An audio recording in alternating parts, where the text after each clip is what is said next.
Hi everyone, welcome to episode 81 of SAMA, a program which invites an expert to talk about their area of expertise. This week we are delighted to have Daniel Dunphy as our guest expert. The topic for today's SAMA is your self-healing body, the holography of healing. Daniel is a physician assistant in San Francisco and has been practicing for 36 years, specializing in allergy and immunology, dietetics, endocrinology, diabetes and metabolism, internal medicine, metabolic nutrition, very important that, naturopathy and chronic degenerative conditions. Daniel is the author of the best-selling book 100 Chinese Herbal Formulas. He also wrote Metabolic Syndrome, the relationship between abdominal fat, insulin, sugar and chronic disease, and Your Self-Healing Body, Opening Avenues to Optimum Health. So welcome to our show, Daniel. Thank you very much, John. Pleasure to be here. Can we start by talking about the importance of the gut microbiome and the relationship of the gut microbiome to all autoimmune illnesses? Well, I'll start by saying when someone says their gut feeling, they're having a gut feeling, it's a reality. Yes. Because, you know, as time has gone on, I mean, I've basically been talking about leaky small bowel and gut inflammation. In the 1980s, it was candidiasis, it was chronic fatigue, Yes. it was parasites, and of course, imbalances in the gut are much more widespread than anything's acknowledged in Western medicine, because if you look at where the focus is of Western medical training and Western medical thinking, Yes. it's grounded in anatomy and physiology, of course. But if you equate health and disease to an iceberg, Western medicine is only concerned with part of the iceberg that's above the waterline. And if you know anything about icebergs, most of it is below the waterline. So the things leading to disease and away from disease are very significant, but basically not on the radar screen in terms of Western pathological scientific thinking in medicine. So, you know, if you break your arm or you need surgery, that's above the waterline, you go for surgery and you go for an x-ray. Yeah, you don't go for an acupuncturist if you need abdominal surgery. Yes. Or if you're in an accident. There's a realm there. It's a reality. But the waterline itself is chronic illness. And more importantly for people, undiagnosed or partially diagnosed conditions, and Western medicine standing there waiting for the pathology to emerge. Well, go home and come back when you have disease. Right. So chronic illness, the waterline, is a very significant aspect of what I address. And the things leading to disease or away from disease are all encompassed in that. So now that would lead me into a discussion of what I call a holosystemic mandala, but I'll stop there and go back to the gut. That's my gut feeling.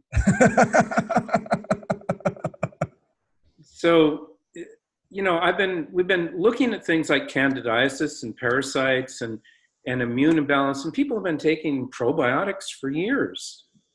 And not only that, but leaky small bowel and the development of allergies and development of systemic autoimmune disease, and all that was highly, suspected, but scientifically not verified yet, because Western medicine, it's not a disease. What good is it?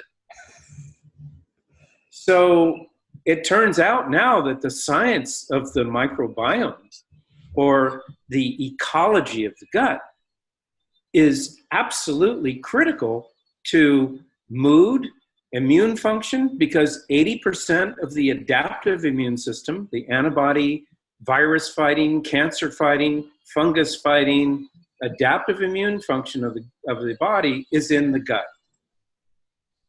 We have 10 trillion cells, more or less. I didn't count them, but that's what I'm told, Yes. in the body, but 100 trillion bacteria. Sorry, that's the washer in the background. Okay, I thought it might be some bacteria flooding in. That's my spaceship. So anyway, now it's very important to look at that, because Western medicine is finally validating that when you have an inflammatory condition in the gut, it changes the microbiome. It changes what grows there. Right. And you can change what grows there by getting a parasite infection or taking antibiotics and having a yeast overgrowth because of killing all the bacteria out, or a bad diet with a lot of sugar and refined foods, or constipation, or gastritis, that's your gut feelings. And all of these things, and any of them, mutate and change the ecology of the gut. And the important thing to understand about the bacteria in the gut and what's called the microbiome is that the gut immune system is built into the structure of the bowel. Every cell in the gut, the simple columnar epithelium that line the gut, has an immune lymphocyte embedded in fetal stage when we're in utero. And that means that structure and immune function in the gut are equal. When structure fails because of inflammation and gastritis and antibiotics and an inflammatory condition, irritable bowel, colitis, celiac disease, any chronic inflammatory condition will change the gut ecology. And when the gut ecology changes, the immune function of the gut changes. I hate speaking over a dryer. Sorry. At any rate, so what happens under inflammatory conditions is that there's connective tissue that join the cells of the bowel, creating a barrier between the outside world passing through us and the inside world called the bloodstream. And inflammation breaks down that connective tissue the same way that inflammation breaks down a joint. Chronic inflammation, chronic injury, arthritis, or tendinosis or tendinitis. Inflammation breaks down, it's like the body's using material from wherever the inflammation is to help its repair, and in the process is losing some traction. Right. Like a pair of shoes wearing out. So when that connective tissue in the gut breaks down, the cells begin separating, then partially digested food leaks into the bloodstream. That protective barrier is broken, and it's called leaky small bowel now. And that stimulates an immune reaction from the partially digested food, and those immune complexes either attack the gut, and that's celiac or irritable bowel or colitis or diverticulosis or gastritis, or those immune antibodies travel to the liver, disperse to the body, and if they deposit in the joints, the immune system attacks the joint. If they deposit in the thyroid, you get an autoimmune thyroid. If they attach in the vasculature, you can get vasculitis or migraines. In other words, leaky small bowel and the gut microbiome are integrally related to all autoimmune disease. And no matter what label you put on the patient's head and stamp of diagnosis, the etiology oftentimes stems from the gut. Not always. There's another interactive factor. So you've got a car with flat tires and poor spark plugs and a quarter tank of gas. And you get in and try to drive it at 60 miles an hour. And the body or the car starts making noise and lurching, and the body starts giving us symptoms saying, go slow, dangerous curves. And so medicine says, well, there's a terrible symptom here called pain. Here's a pain medication. So pedal to the metal right off the edge of a cliff. So the waterline are symptoms, which are language of the body telling us there's an imbalance, there's a problem. And if we read the signs and pay attention to them, we can actually reverse or allow the body to self-heal, which is what we are. When patients come to me and say, will I ever get better? And it's exasperating when you have a chronic condition. I say, well, actually, you don't have a choice because you're a self-healing organism. We all are. The problem is what gets in the way of the body's ability to heal. And sometimes when you're above the waterline in a pathological state, you need intervention. However, much of what we count as chronic illness is pre-pathological or absolutely reversible if we do the right things, if we take care of the body. One of the most important things, and since you mentioned the gut first, is healing the gut. Because if you want to take a nutritional approach and you don't absorb well, you're in trouble. You won't get there. You're in a sand trap.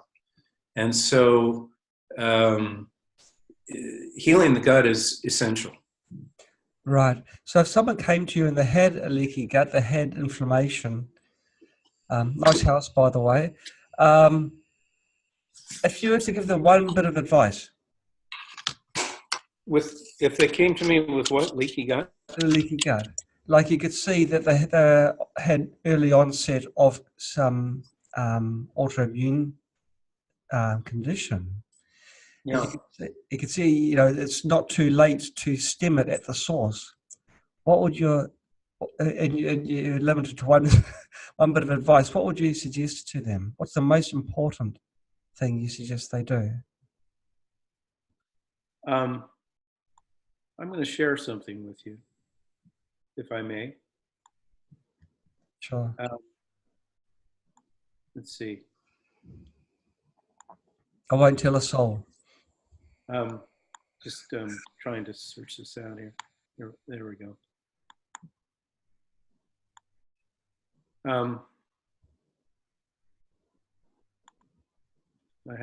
There we go. Okay. I'd like to, because you asked this question, there are many answers.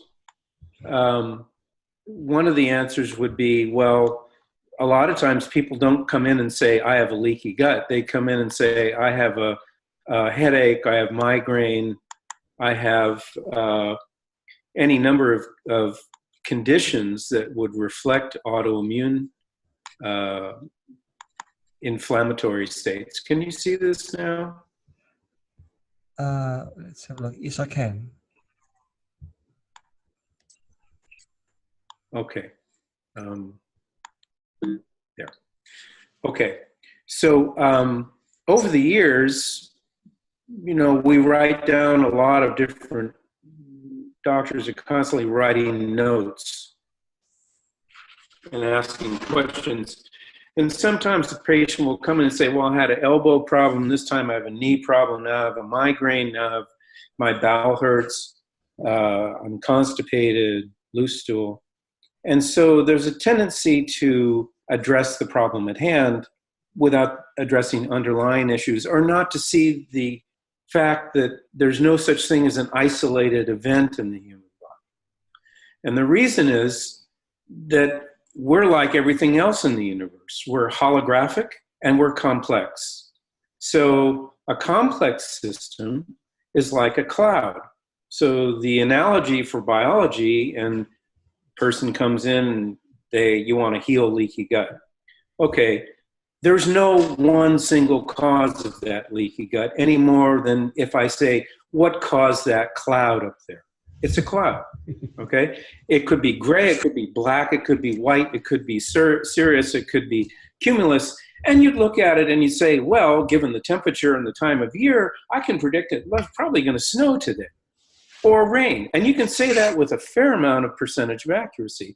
However, one thing you cannot do in biology is say exactly when or where that problem will occur, any more than you can say exactly when or where that cloud will drop the rain on what exact square meter of land. And so that's an emergent phenomenon. If I may use the vernacular, shit happens. Emergent things are things that occur out of a complex system that might have some predictability, but not absolute predictability.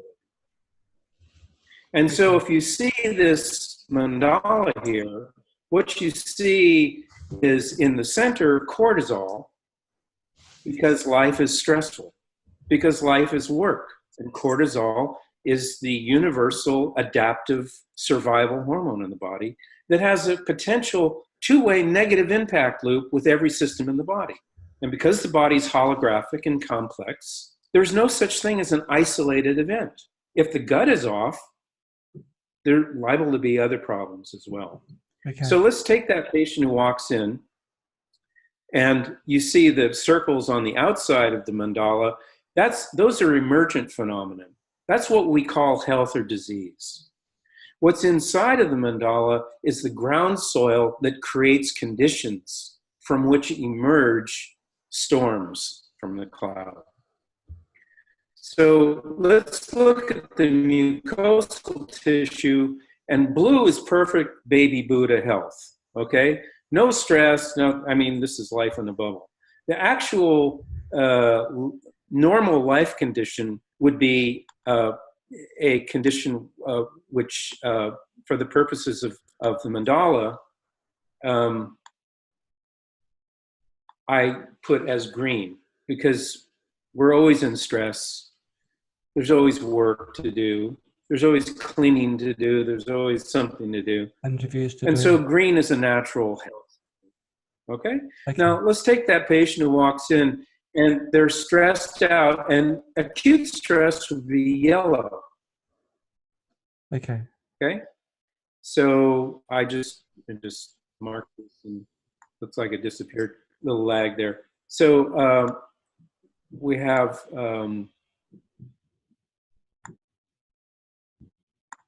we can mark yellow. Anyway, whatever. And that would be acute stress. Orange would be chronic. Red would be a tipping point where the body can no longer correct itself. And that would be an autoimmune condition, or colitis, or irritable bowel, or celiac in terms of bowel. And then violet would be pathology. So that's the emergent disease. Okay, so let's start with the cortisol in yellow, and we'll also mark the gut in yellow too. And that might be something, says my internet connection's unstable. I'm having a lot of trouble with this because it's just a slow computer, unfortunately. At any rate, I think, rather than get lost in all these colors and everything, it's suffice it to say that when you have stress, potentially you can cause problems in any and every system in the body. And just because someone presents with a problem in their arm, they may also, especially if it's autoimmune, have a problem in their gut. So if someone came in and they say, well, I have leaky gut, usually people don't know that unless they have an actual bowel problem like colitis or celiac. But if someone came in, here you can see it in orange, that would be a chronic irritable bowel or something. And red would be something that would be pushed to the point where the person can't correct it and needs to go to a doctor and say, oh, I have diarrhea all the time, I have constipation all the time, I have either constipation or diarrhea, and I have some bloody stool or whatever. At any rate, that's a red zone there. Now, that red zone and the cortisol are interrelated. But also the fact that the body's under stress starts putting stress on the adrenals, on the thyroid, on methylation, which is a generator in the system, Yes. certainly on the immune system, and perhaps because of stress, cortisol, namely cortisol is the interactive hormone here. Your gut feelings are translated by cortisol. It starts using up serotonin in the brain, and so insomnia becomes an issue. And because hormones are on two tracks, either making babies or survival, there's survival hormones and there's reproductive hormones. If the body's under a lot of stress, the reproductive hormones, sexuality, sex drive, go south because the body's on survival mode. Now you can see these systems beginning to light up. Now also, blood pressure might be affected.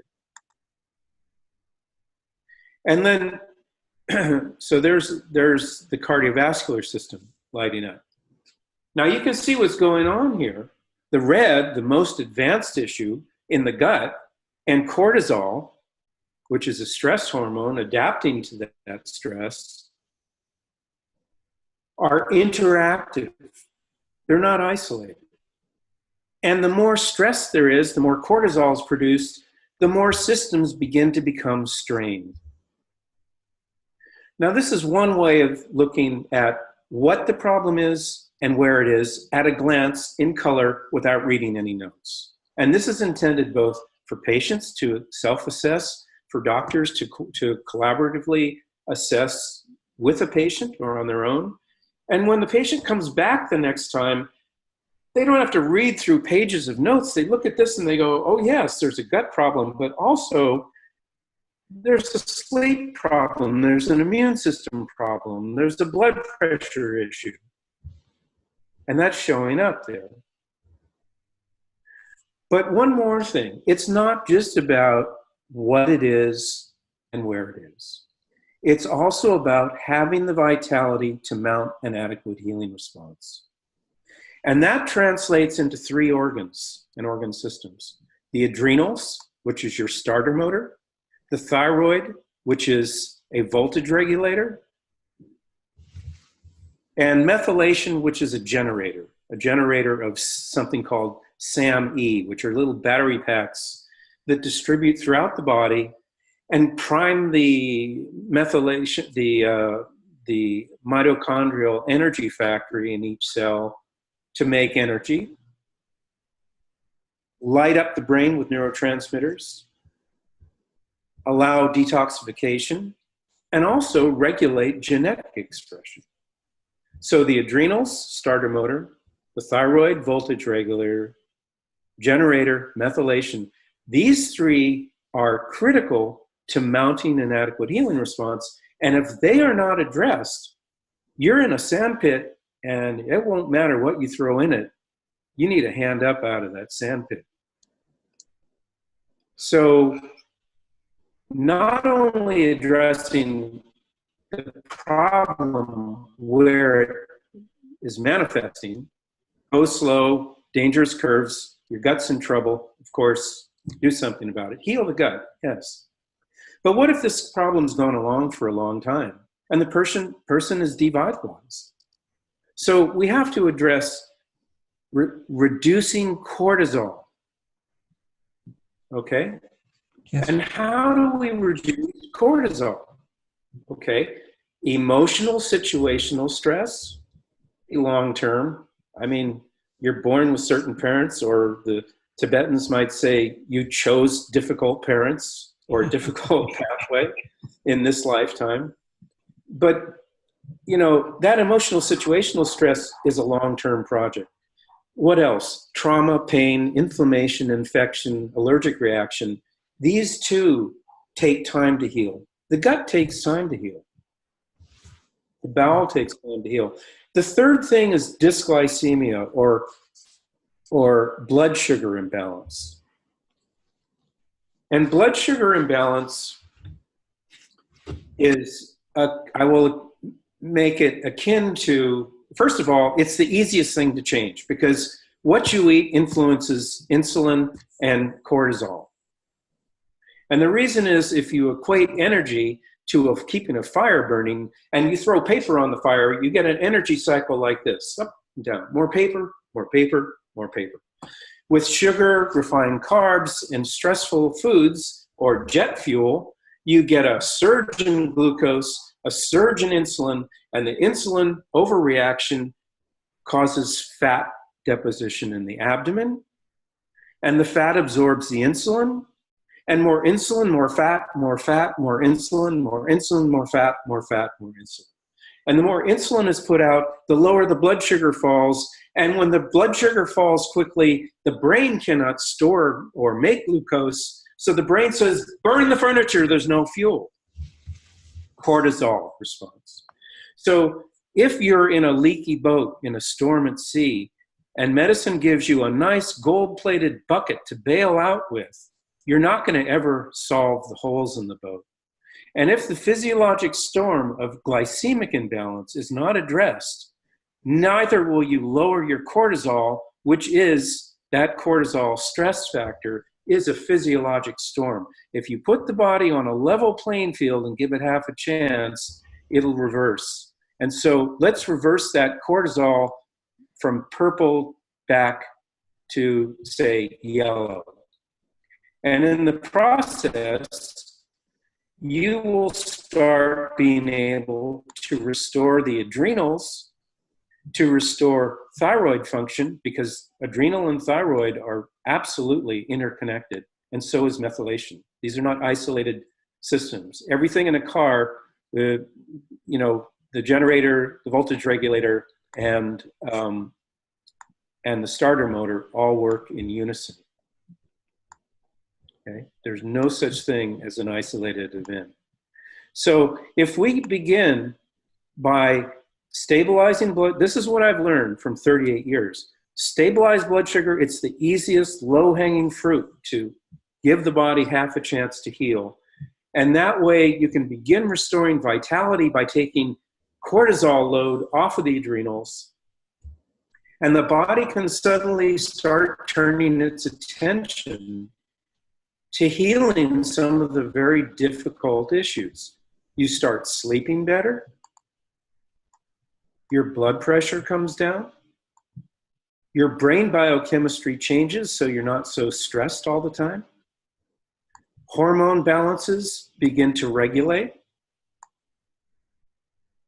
The gut itself, if you can't just drop bombs on bugs. You can't, people have small bacterial bowel overgrowth and they're given antibiotics, fine.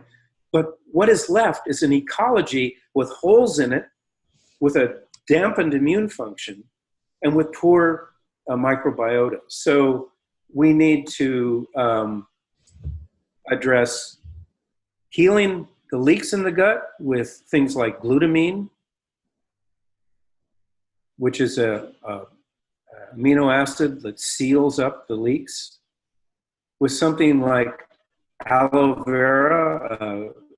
There's something we use in the States called Ceravera. That's an aloe with the irritants moved out. It's the best thing I know of for reducing inflammatory bowel.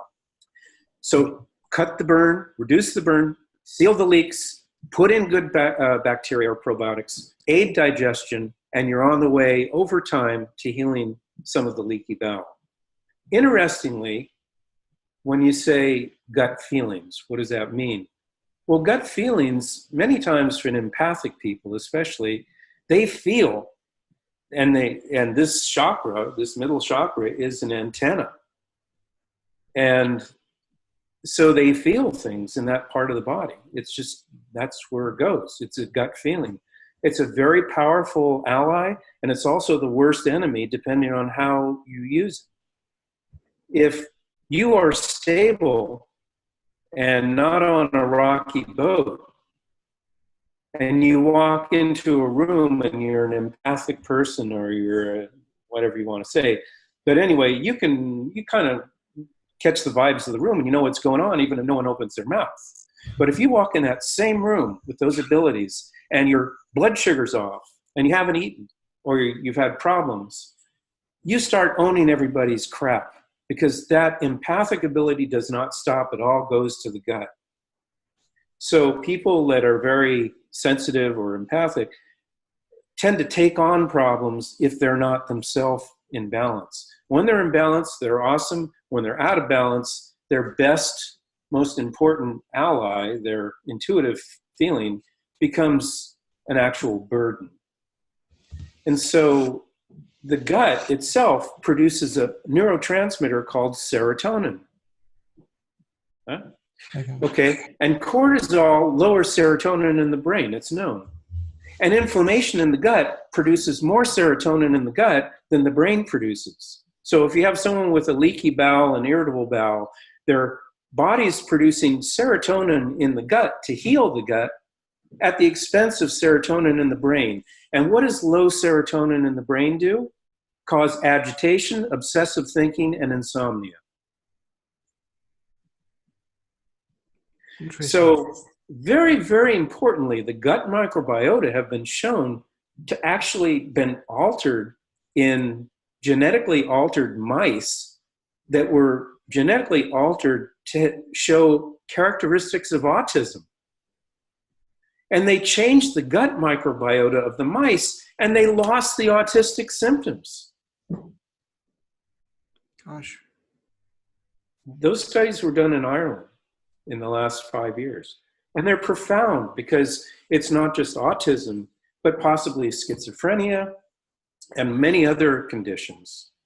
But once again, these diagnostic stamps we put on people's forehead, you have this, you are a diabetic, you are this, you are that, don't really help understand, and in most cases reverse the conditions that led up to the manifestation of the recognizable pathology.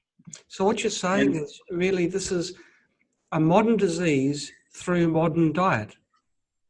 All these conditions, these chronic conditions are now rampant in society, like diabetes, like these labels that are on people's foreheads, autism. They're all, they could predominantly be a result of a poor diet, the modern diet. Well, autoimmune diseases have increased tenfold in the last 100 years. And that actually coincides with the reduction in benign parasites in the gut, like whipworm, for instance, is an example. They discovered that autoimmune illness is suppressed by certain benign symbiotic organisms, bacteria, and even microscopic parasites that inhabited people's gut regularly without doing any damage, except they help to regulate autoimmune reactions. And there's actually therapies now giving people with irritable bowel whipworm or stool implants to change the course of autoimmune reactions. Gosh. There's more to it than that, of course, because not everyone who has a bad diet or had any of the conditions leading up to this poor individual we're talking about with irritable bowel or leaky gut. You can take 100 people in the same circumstance and maybe only 5 or 10 would come up with irritable bowel. Yes. Why is that? Well, there's genetics. There's, life experience. There's all these different factors. And these are what, in this mandala, what I'm showing are stress vectors. Vectors of stress in the body that eventually wind up manifesting an emergent storm of some kind or an emergent health, wellness or health. Right. Now, there's you need looking at rather than just looking at disease and labeling it, which is very comforting to name something, But a lot of times there's a $100,000 workup and about 10 cents worth of therapy. And what I'm saying is that until medicine, meaning Western medicine, understands system analysis as well as pathology diagnosis, we're going to be in that leaky boat in a storm at sea, because there's very little taught about systems analysis, which is what this mandala represents in color. Right. And it's a holographic, nonlinear complexity version of what was called homotoxicology in the 1950s, excuse me, by a Dr. Reckeweg in Germany. And he developed this linear model with the skin. Normal regulation would be sweat. Inflammation would be pimples or acne. Chronic inflammation would be, maybe cystic acne. And then 3 degenerative conditions that would lead to tumor. Okay, so every tissue in the body, the lungs exhale CO2, and the liver produces bile, and the kidney produces urine, and the skin sweats, and every tissue has a normal excretion, an inflammatory state, a chronic inflammatory state, a degenerative state, a more impregnation state, and then a tumorigenesis state. And the problem with Reckeweg's thinking wasn't that it was wrong, it just doesn't represent the dynamic, the holographic, emergent, complex dynamic of biology. Biology is not linear. So what I've done here is to take the concept of homotoxicology in the stages of normal excretion and inflammation and chronic and degenerative states, and to translate that into an interactive model with cortisol at the center, because cortisol and stress are really interactive potentially with any and every system. And by lowering stress in its various states, we can do just a little bit. We can reach in just a little bit, reach into a complex bundle of things. And not unlike a ball of knots, when you pull on one, everything else gets tighter. In biology, if you reach in and unwind one little factor, stabilize blood sugar, improve sleep, and there's just a little incy bit of change, the person suddenly says, oh, maybe I can get better. I'm beginning to feel a little better. I'm sleeping. And the body goes from this to this. You go into a healing spiral. Right. And so it's not just about what it is or where it is, it's about vitality and reducing stress loads. Wolfgang Janata has asked a very interesting question, something very relevant to our discussion. He's asking about rheumatoid arthritis. Now, he asks it in this way, and this is the way many people would ask. I'm sorry. I'm sorry? Your voice broke up. I'm sorry. Okay, I'll repeat the what I was saying. Wolfgang Janata is asking, can rheumatoid arthritis be healed? If it's gone to the point of becoming arthritis, can it be reversed? Well, there's various stages of arthritis. There's an initial stage. There's rheumatoid arthritis is an autoimmune condition, and autoimmune conditions, if not reversed, can at least be downregulated and managed non-pharmaceutically. And not only that, but yes, rheumatoid arthritis can be reversed. Osteoarthritis is a deeper type that is already affected and torn apart structure. And once that has happened, I would intervene with platelet-rich plasma or stem cell injection or something called prolotherapy, which is an injection of dextrose and lidocaine and B vitamins that stimulates a healing response or a proliferative response. That's for degenerative conditions. But rheumatoid arthritis, initially when it's diagnosed, you get a blood test for the rheumatoid factor, and the rheumatoid factor is positive. And usually there can be some anatomical changes in the joints.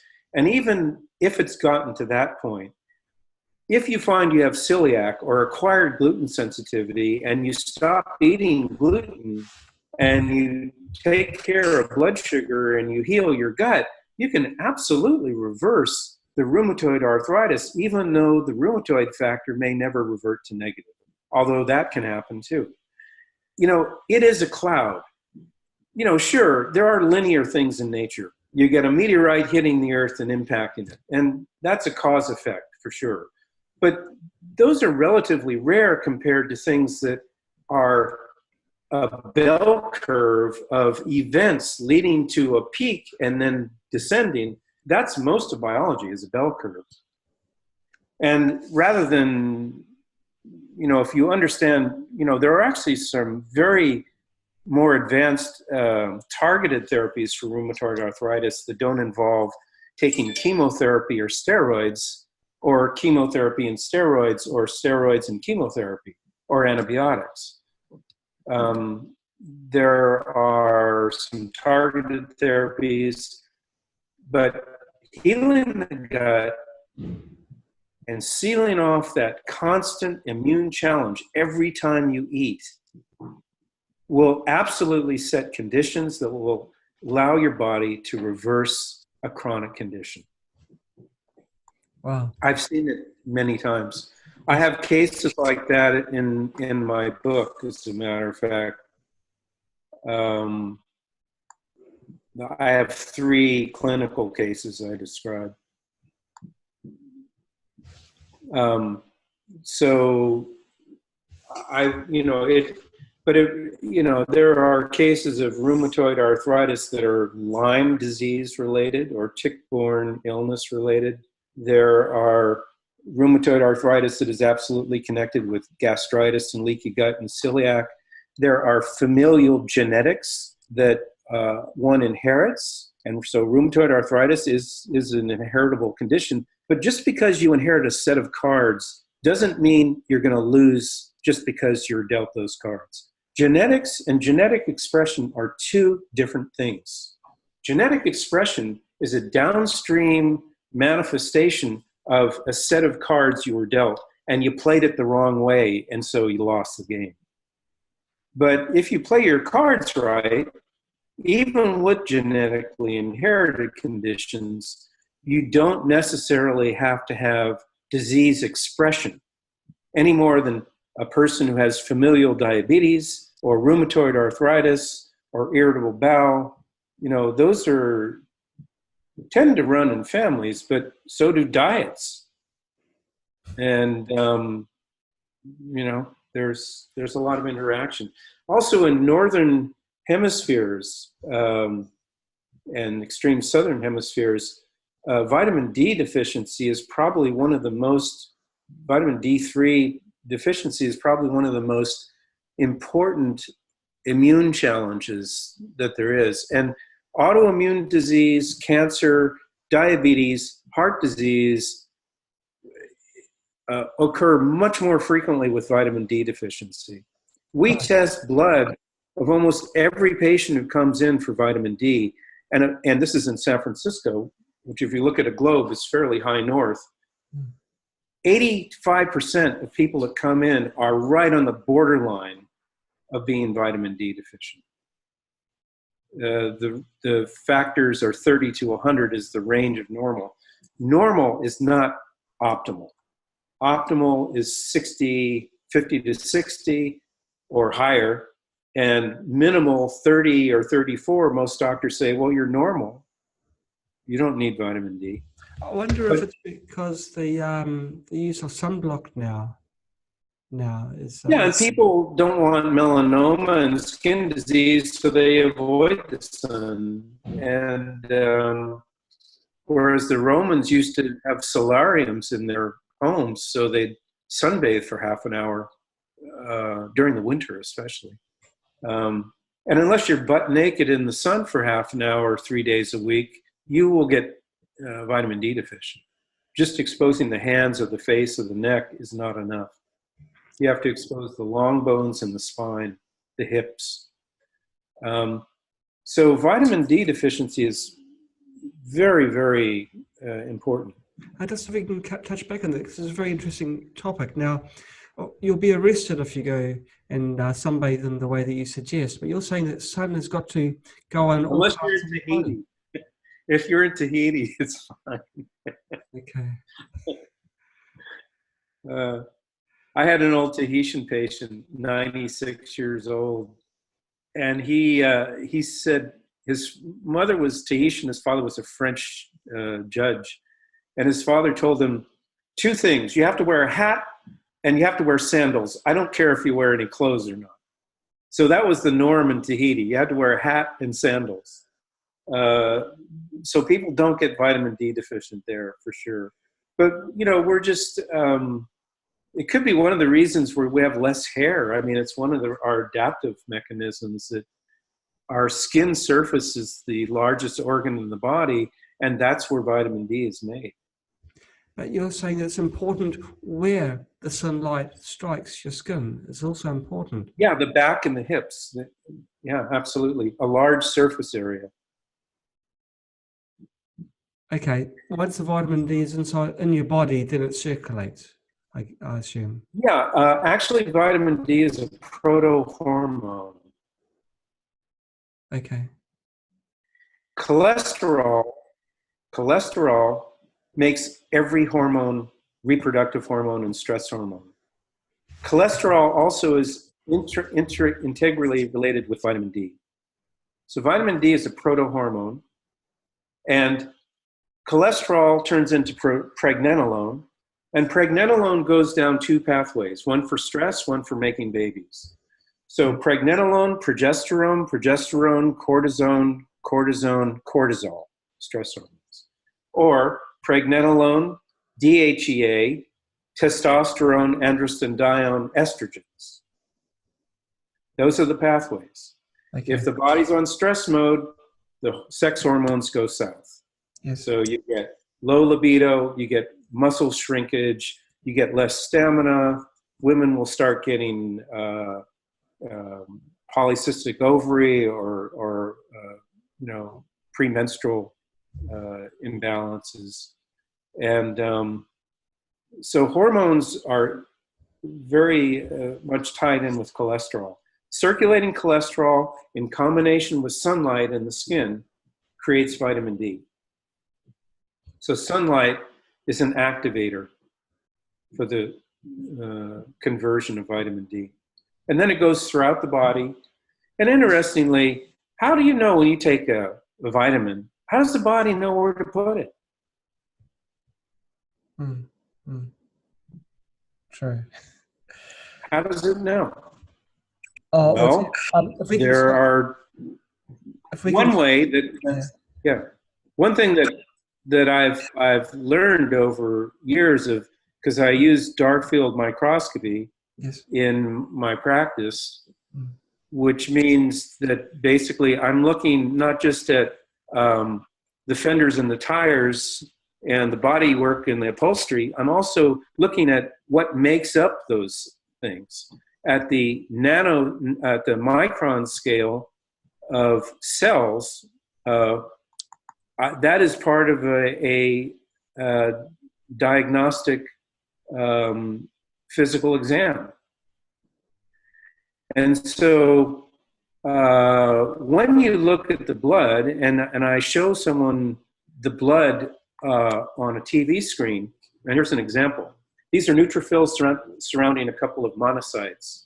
They weren't like this when I took the slide. 3 hours later, they had formed their own circle like this. So they're emergent behavior and phenomenon. How do these cells know how to behave?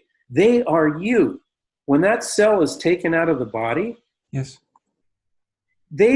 cells don't know they're out of the body. They behave as though they're still in the body. Right. And how do those cells understand what to do and where to go? The reason is that each one of those cells is imprinted with your hologram. Every one of these red cells here that you're looking at, every one of those red cells is part of a whole. And the part contains the whole, and the whole contains the part. That is a hologram. That's how our bodies are built. From subatomic particles to emergent atoms, from atoms to emergent molecular genetics, from genetics to the micron level of cells, from micron to meter level, that's you and I, from meter level to planetary to galactic to intergalactic levels.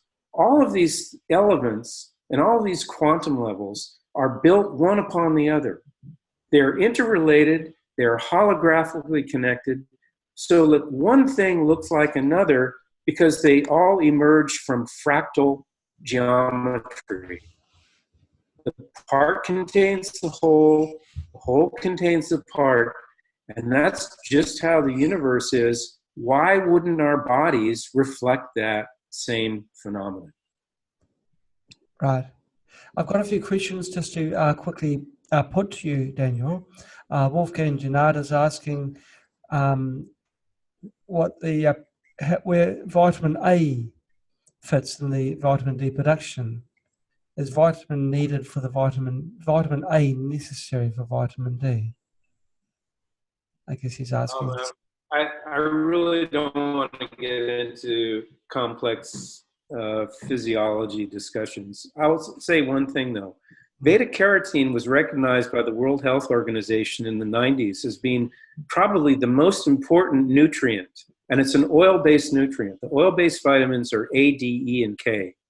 And these are potentially toxic if given in big enough doses. Yes. And a lot of times the only thing that a doctor learns in medical school is A, D, A, K are oil-based vitamins, potentially toxic, look out, don't ever use them, okay? But it turns out that they've been trying to genetically alter rice so it contains beta-carotene because it's been found beta-carotene is absolutely essential for good immune system health and resistance of infection.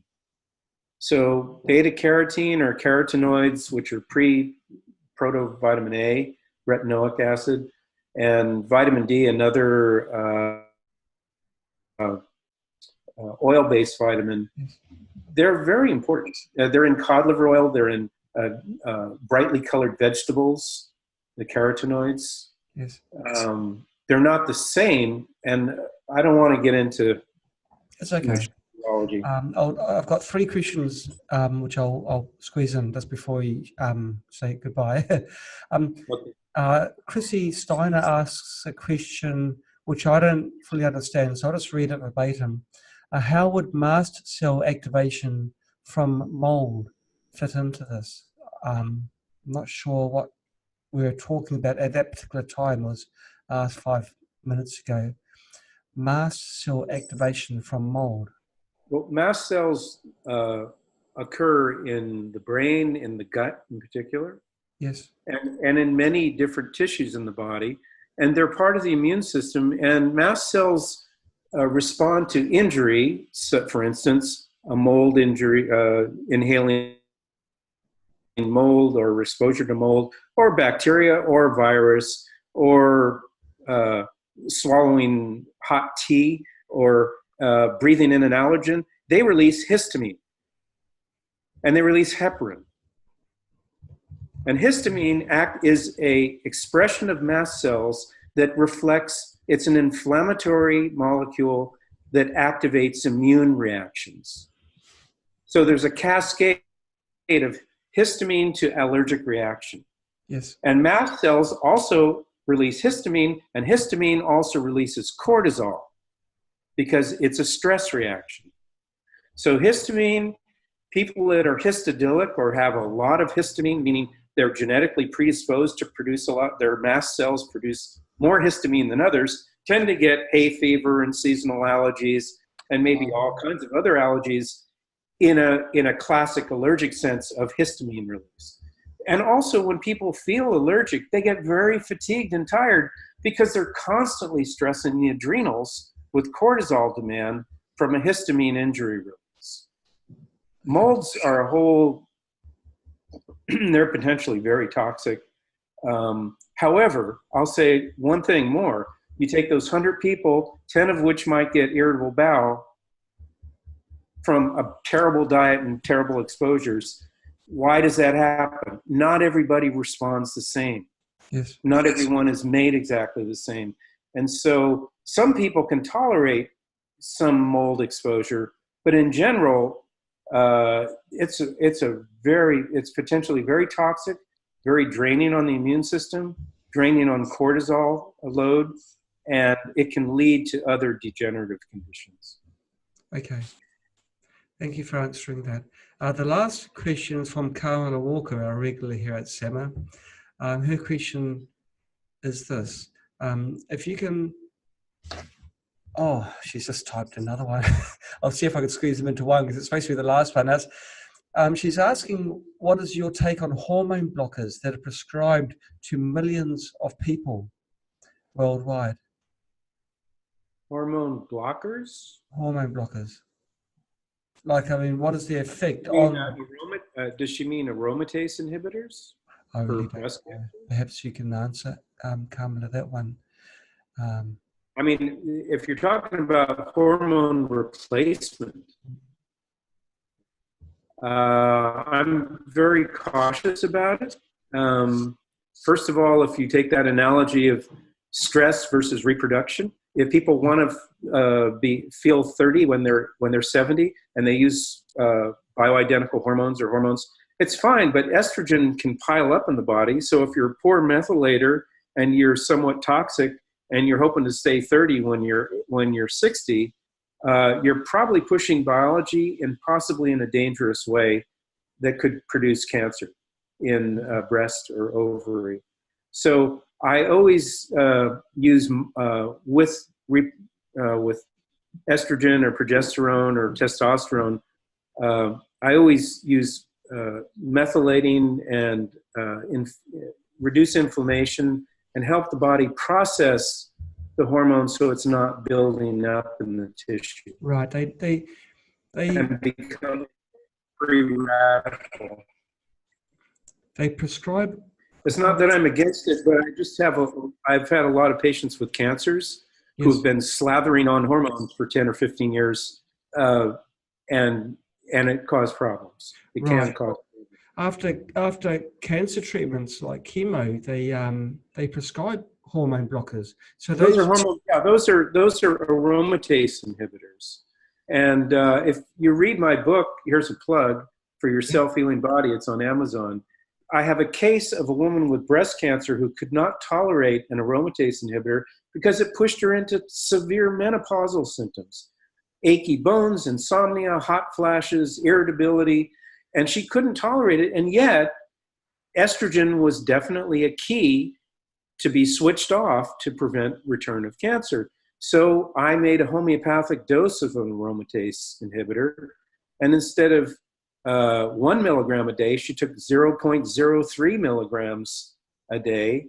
And it's a minimum effective dose versus the prejudice in medicine, which is start high, and if something happens, then go down. I start with a minimum dose, gave a few full doses to build up to an effective level, and then modulated the therapy so that it produced no side effects, but did its job of arresting further cancer expression. Right. That's possible. But there's no such thing as a free lunch when it comes to medications. There's always what are called side effects, which are actually normal effects, but side effects sounds better. They do. Well, thank you so much for coming on to our show, Daniel. Now, you gave a little plug. I'll give a plug for you as well. Now, you've got a website. The website is biomedarts.com. That's biomedarts.com. On that website, you'll see more information, references to videos that Daniel has got published on the internet, and a lot of other cool information. So I encourage people to go to that site, read and learn. And of course, there are the books that Daniel has written. Now, apparently you've written other books which I haven't mentioned. But I tried to find the 100 Chinese herbal formulas, but I couldn't find that on Amazon. Well, that was a publication done in New York City in the 1980s. Okay. I don't think it's available anymore. It certainly was never on the internet. Okay, I'd love to read that one. That's one of a natural interest to myself personally. Yeah, I did that because I was interested in Chinese tongue diagnosis, and I was trying to find out information. And in those days, I noticed there wasn't one Chinese book with a index, an alphabetized, index that would allow you to say what page a certain formula was on and go to it and just find it. No, you've got to go through the whole thing and dog ear each page. So I basically took 100 Chinese formulas that I thought were most useful and did a cross-referential index at the back of it with Western symptomatology, Chinese name, Chinese use, the herbs in the formula, Yes. and just as a way of teaching myself how to use some of the herb formulas better. Wonderful. Everybody, nowadays you can find the same thing in very much better published books than that one. But you've led a very active life there, Daniel. So thank you for finding time to come on our show. Yeah, John, it was a pleasure. Thank you. Okay, well, you take care. Yeah, happy holidays, man. Yeah. And that's it. Another summer hits the dust. Thanks, Daniel, for that time. It's really appreciated. Sure thing. Cheers, John. Okay, you take care. Bye-bye. Bye-bye.